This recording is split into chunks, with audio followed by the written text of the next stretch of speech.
کاش دہلیز محمد پہ بچھونا ہوتا، کتنا بے مثل میرا جاگنا سونا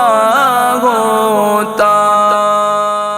آقا علیہ السلام نے ارشاد فرمایا سفر میں جاؤ تو ایک کو امیر بنا لو، اس کی اطاعت کرو، کامیابیاں برکتیں اترتی ہیں۔ آج ہمارے ہاں معاشرے کے اندر اس امیر کی وہ فوقیت نہیں رہی، آج یہ تو کتابی باتیں نظر آتی ہیں، عملی میدان کے اندر کچھ بھی نہیں ہے۔ بسم اللہ الرحمن الرحیم، اللہم صلی علی سیدنا محمد وعلی آل سیدنا محمد وبارک وسلم وصلی علیہ۔ الحمدللہ رب العالمین والصلاة والسلام علی رسولہ محمد وعلی آلہ واصحابہ اجمعین۔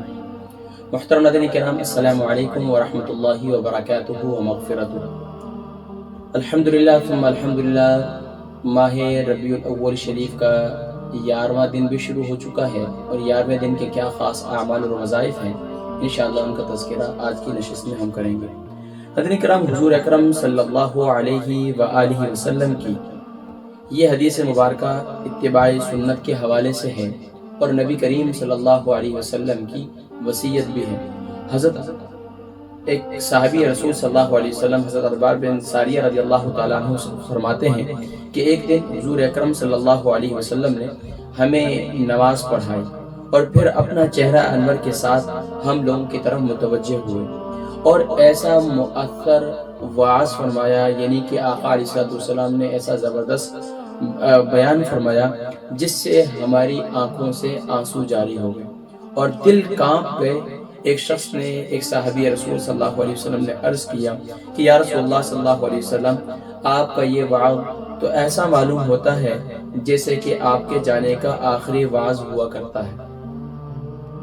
یعنی کہ جیسے کہ دنیا والوں کے جانے کا آخری وعظ ہوا کرتا ہے، لہذا ہمیں کن باتوں کی تاکید فرماتے ہیں؟ تو آپ صلی اللہ علیہ وسلم نے فرمایا، میں تمہیں اس بات کی وصیت کرتا ہوں، اللہ سے ڈرو اور امیر کی بات سنو اور مانو، اگرچہ وہ حبشی غلام ہو، کیونکہ تم میں سے میرے بعد جو بھی زندہ رہے گا وہ بہت سے اختلافات دیکھے گا، تو ایسی صورت میں میری ہدایت یافتہ خلفائے راشدین کی سنت پر عمل کرتے رہنا، اسے تھامنے رکھنا اور دانتوں سے مضبوطی سے پکڑے رکھنا، اور نئی نئی باتوں سے بچنا، کیونکہ آقا علیہ السلام نے ارشاد فرمایا کہ دیکھیں پیارے کریم آقا علیہ السلام کیا ارشاد فرما رہے ہیں، شروع کی بات پر غور کریں کہ اپنے امیر کی اطاعت کریں، چاہے وہ حبشی غلام ہی کیوں نہ ہو۔ آج کہاں ہے امیر؟ آج تو گھر کے اندر گھر کے سربراہ کی بات کوئی نہیں مانتا، آج امیر کہاں ہے؟ آقا علیہ السلام نے ارشاد فرمایا سفر میں جاؤ تو ایک کو امیر بنا لو، اس کی اطاعت کرو، کامیابیاں برکتیں اترتی ہیں، امیر کوئی بھی ہو۔ دیکھیں آج ہمارے ہاں معاشرے کے اندر اس امیر کی وہ فوقیت نہیں رہی، آج یہ تو کتابی باتیں نظر آتی ہیں، عملی میدان کے اندر کچھ بھی نہیں ہے۔ آج چھوٹا بھائی بڑے بھائی کی بات ماننے کے لیے تیار نہیں ہے، بڑے بھائی جو ہے چھوٹوں پر شفقت رکھنے کے لیے تیار نہیں ہے، امیر جو ہے اپنے ماتحت عمرا کو پتہ ہی نہیں ہے امیری کیا چیز ہوتی ہے، اپنے ماتحت جو ہے لوگ ہوتے ہیں ان کے ساتھ کیسا رویہ اور کیسا برتاؤ کرنا ہے۔ تو یہ وہ کانسیپٹ ہے جو آقا علیہ السلام نے دیا کہ صحابہ رضوان اللہ تعالیٰ علیہ اجمعین فرماتے ہیں کہ ایسا وعظ فرمایا کہ ہمارے آنکھوں سے آنسو جاری ہو گئے اور ہمارے دل کانپ اٹھے۔ تو ایک صحابی رسول صلی اللہ علیہ وسلم نے عرض کیا، ہمیں تو ایسا معلوم ہوتا ہے جیسے کہ آپ کا یہ آخری وعظ ہے۔ تو آقا علیہ السلام نے پھر انہوں نے فرمایا کہ یا رسول اللہ صلی اللہ علیہ وسلم، ان باتوں ساری باتوں کا اس میں سے کچھ باتیں ارشاد فرمائیں۔ تو آقا علیہ السلام نے پھر ارشاد فرمایا کہ میں تمہیں وصیت کرتا ہوں کہ اللہ سے ڈرو اور میرے بعد جو ہے امیر کی اطاعت سنتے رہنا، امیر کی اطاعت کرتے رہنا، اور فرمایا کہ چاہے وہ حبشی غلام نہ ہو، اور فرمایا کہ میرے دنیا سے جانے رحلت فرمانے کے بعد، پردہ فرمانے کے بعد تو بڑے بڑے جو ہے وہ اختلافات دیکھو گے۔ آج دیکھیں چھوٹی چھوٹی سی بات پر آپ فیس بک پر دیکھ لیں، یوٹیوب پر دیکھ لیں، ہر جگہ پر دیکھ لیں، چھوٹی چھوٹی بات پر مسلمانوں میں تفریق، مسلمانوں کے درمیان دوریاں، سیکٹر در سیکٹر۔ نبی کریم صلی اللہ علیہ وسلم سے محبت کا اظہار کرنے والوں کے لیے یہ پیغام ہے میرے سمیت کہ ہم سب اگر دین کے داعی ہیں، ہم دین کا پیغام پہنچانے والے ہیں تو ہماری زبان سے کوئی نفرت بھرے جملے نہیں ہونے چاہیے۔ اللہ تبارک و تعالیٰ مجھ گناہگار سیاہکار کو بھی حضور اکرم صلی اللہ علیہ وسلم کی کامل اتباع کی توفیق نصیب فرمائے، اور اختلاف سے بچ کر جو ہے ہمیں جو ہے پیار و محبت کو عام کرنے کی توفیق نصیب فرمائے۔ ناظرین کرام، بہت سی نعمتیں دنیا میں ایسی ہوتی ہیں جس کی چاہت انسان کی ہوتی ہے کہ یار وہ مجھے مل جائے، ہر ایمان والے کی چاہت ہے۔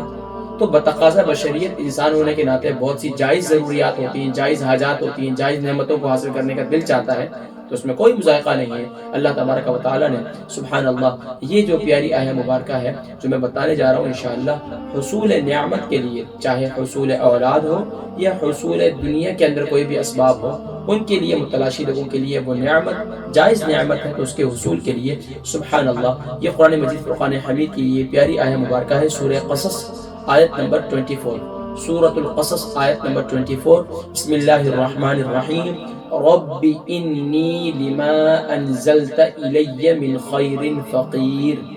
رب انی